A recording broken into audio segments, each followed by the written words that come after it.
Okay, I'm gonna try go over just a daily walk around or inspection of your vehicle when before you go in to use your vehicle for the first time each day. And while some of these things may get to be kind of redundant and you may not have the time every day to do it, it's a good idea to do it occasionally. So first off, on our list that we're gonna use that I've submitted to you guys on Google Classroom, first thing you want to check for is your registration, make sure that's valid. So I keep mine in this little container and just check to see. So the expiry date is continuous on this one, so I know that's good, and I just have to keep a copy of it somewhere in my vehicle that's accessible. So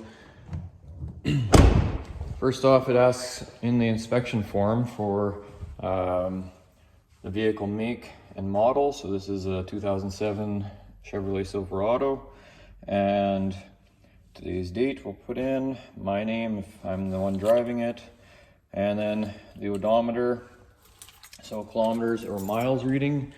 For most vehicles you will need, other than really old ones that have analog dashes, you need to put the key in and turn it so that it is to the on position without starting it. And so we've got 124,882 kilometers.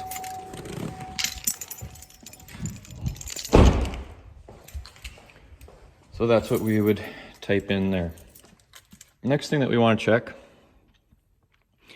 is under the hood. So I guess before we get to under the hood, I typically leave that to the end, and I do my first walk around just to see if there's anything visual wrong with it. So right now I can see that we have no missing pieces, nothing's falling off.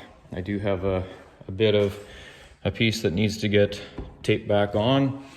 A little bit of surface rust coming in on this side, a little bit worse on the other side, I know, but nothing loose, nothing's falling off. That's the main thing. Mirror looks in good condition. It's clean. It's important that it's clean so you can see out properly. Cracks in the windshield. I do have a few stone chips that I'm keeping an eye on, but they're not in view and they're not a hazard. If you have a crack that goes from one side to the other, then that means the windshield needs to be replaced. Or if you have a crack that goes across the driver's view, then that absolutely needs to be replaced. Okay, windshield wipers is part of the inspection. Just check, are they getting kind of dry and hard? Do you want them to be nice and soft? And there we go, so that's all looking good. Kind of do just a tire kick to start as I go around. Looks good. No cracks in the headlights, not missing anything. All right, and continue to walk all the way around, checking for that kind of thing. All right, next thing that we're gonna do is we're gonna pop the hood. So there should be a hood release somewhere. Sometimes they're up in this area, but pop the hood. We're then going to, and we're gonna make sure we're doing this with the engine off, and make sure the keys are out of the ignition as well, because otherwise you wouldn't want somebody to start up the engine while your hands are touching movable parts like this, like the fan or the belts and pulleys. Okay, so first thing on our list underneath the hood is checking the engine oil. And I'm gonna do my best to do this while holding the phone, but usually there's two dipsticks. If it's an automatic transmission, you'll have one that's for oil, the engine oil, and then the other one's for your transmission fluid. So first off, we're gonna check that oil, and it is a good idea to have a rag handy and wipe it off. So I'm just gonna try set this down and we'll go from there, or hold it. Some paper towel. Oh boy. I'm gonna wipe that off. And we're gonna reinsert the dipstick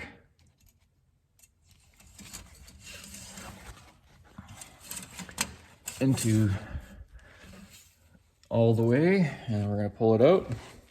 And so on this one, you can see that range where the hash marks are, and there's kind of a spot down here, down lower, where it shows that it's okay and where it's not okay.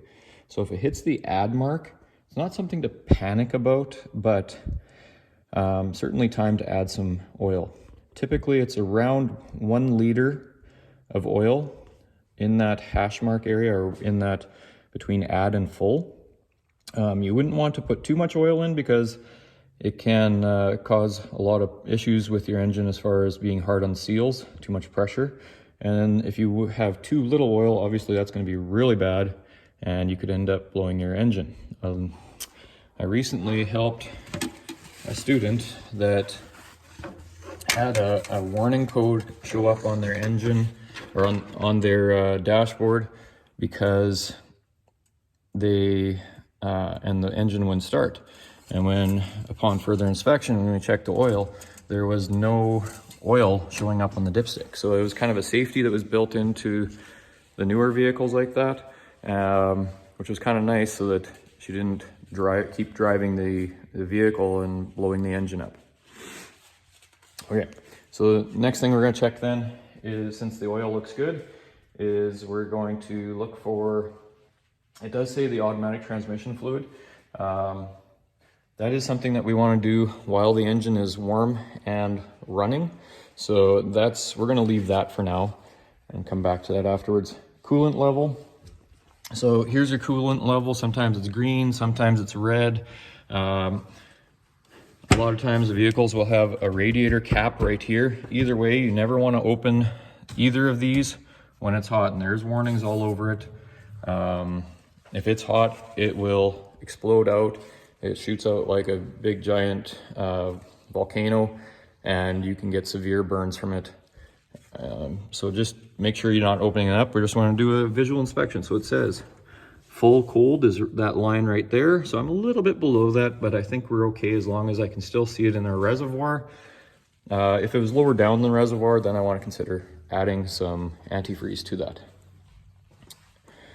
Okay, next thing that we're going to check then is our brake fluid level. So our brake fluid level we have right up here is where our brake fluid is, and there's a master cylinder and our fluid, and it says max and low right here, so you want to try to check that. Okay, so everything looks good there, no leaks. And while you're doing your inspection anywhere on the vehicle, always keeping an eye out for leaks. So mine's getting a little dirty. It's got a few small engine leaks starting, but nothing terrible.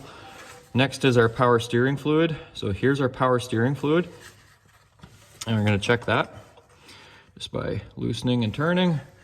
And you can see that, oh, that's the hot side, so you can check it while it's hot, but there's a different range for cold, and mine is on full cold right now. So that's perfect and ideal. Okay, this right here is our alternator. We want to check our air filter, just a visual inspection if you have one of these right here. The other option, of course, is to take the air filter right out, and when we get into possibly doing some oil changes and stuff like that, we will take the air filters out and inspect them and possibly clean them out a little bit. Okay, the battery, you want to just do a quick, make sure that none of these cables are loose and the terminals are loose. You're looking for any kind of swelling on it, right? Is it swollen? Because if it's swollen, it's often a sign that it's overcharging, and that could be, or it's been frozen, and that would mean time to replace the battery. You're also looking for corrosion, so white or green colored fluffy stuff, kind of powdery material forming around the terminals, and that's a sign of either a loose connection or different things like that. If you leave that on there, it can actually corrode the metal and you have a loose connection then. That is battery acid, the corrosion, so you don't want to get that on your skin or on any of your clothes because it can eat a hole through it.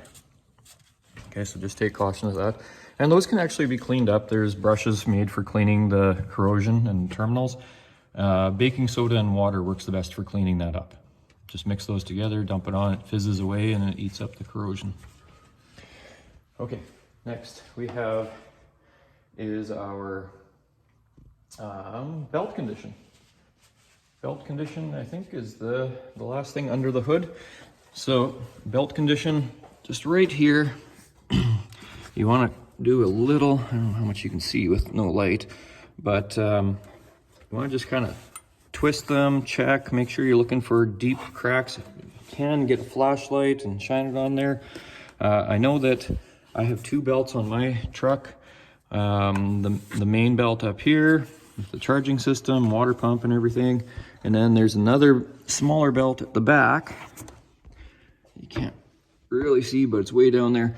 And that one I know from my own inspections that it's a bit cracked, and I've got a spare that I keep in my truck, and one of these days I'm going to change it. And that just runs the accessory stuff, so things like the air conditioner. If it broke while we're driving, we'll be okay to get home, but yeah. Washer fluid, there's always a reservoir for that. I'm not seeing anything in there, so it'd be time to add washer fluid. Anytime you are adding any kind of fluids, if you're unsure if you're adding it in the right place, don't. It could be quite a big deal if you added the wrong thing to the wrong place. So we close our hood. Like I said, we could check the transmission fluid. It's the same process as checking the engine oil, just that you want to have it as the engine is running and warm. So we're not going to do that right now, but just for time's sake. Okay, so washers and wipers. We've checked the wipers. We can get in and check the washers just by turning it on. Make sure that it's shooting washer fluid out. I once had a vehicle that didn't do that. When I was about 18 years old, and something really unsafe, I just kept a water bottle or a spray bottle inside my car, and every now and then I'd get out and spray the windshield down and wipe it. Totally not safe, and I should have had it fixed properly. Okay, what else do we got? We've got lights and horn, tire tread and sidewalls, tire pressures. Okay, so try to find a tire gauge. It's a good idea to keep one in your vehicle. I always actually have one in my vehicle, and I also have one right here. If you have never seen one of these before, as you connect it to the tire, it's going to have kind of a scale on it. Some are more detailed than others. This one goes up to 50 psi, or pounds per square inch. A lot of the newer vehicles, including even this one here, does have it on the dash, but a lot of times, because we drive in kilometers and not miles per hour, it'll be given as kilopascals. And for me, I'm not really familiar with that, so I tend to rely on my PSI rating. Okay, so checking your tires, we're just gonna go around and make sure, check for any cracks or anything. We can do the tuning test to check our tire depth. These are fairly new, so I know that they're good, and I don't have a tuning on me right now. And then the other thing that we're gonna do is we're checking to make sure that one side is not wearing more than the other, or that there's lugs missing. So just a visual inspection of that. If one side is wearing more than the other, that means that you need to probably go in and get a wheel alignment, and it's just the angle that the tires sit at. And if it's riding on one side of the tire more than the other, it's going to wear out your tires prematurely, and then it could end up blowing while you're driving. Okay, if you ever end up with a crazy vibration while you're driving, especially at higher speeds, highway speed, it's probably the first thing I would look for is there mud or anything built up inside the tire, because that can cause it to vibrate. It's then making it out of balance. And you may just need a tire balancing. Okay, next thing then, so we're gonna take our cap off. We're gonna set that down, take and push even pressure on that. And so right now I'm sitting at about, I don't know if you can see that, but looks like about 34 PSI, which for me, that's pretty ideal. I like to have my tires set between 32 and 35. The more air pressure you have in them, the rougher the ride it's gonna be. If you have them too low, well then obviously it can wear out your tires and cause them to blow. If you're not sure what your tires are rated for, it will say on there. And so mine says it's a rating of 44 PSI, or 300 kilopascals. And that's obviously a maximum. Keep in mind that when you're driving, my tires are cold right now, And when you're driving, the tire heats up, and as air heats up, the pressure becomes larger. So if it's sitting at 34 right now, when I'm driving down the highway after a while, it's probably up to about 37 PSI. So that's the main thing for tires. If you have a tire or a rim where you can see the lug nuts, then just do a visual kind of inspection, check for rust around them.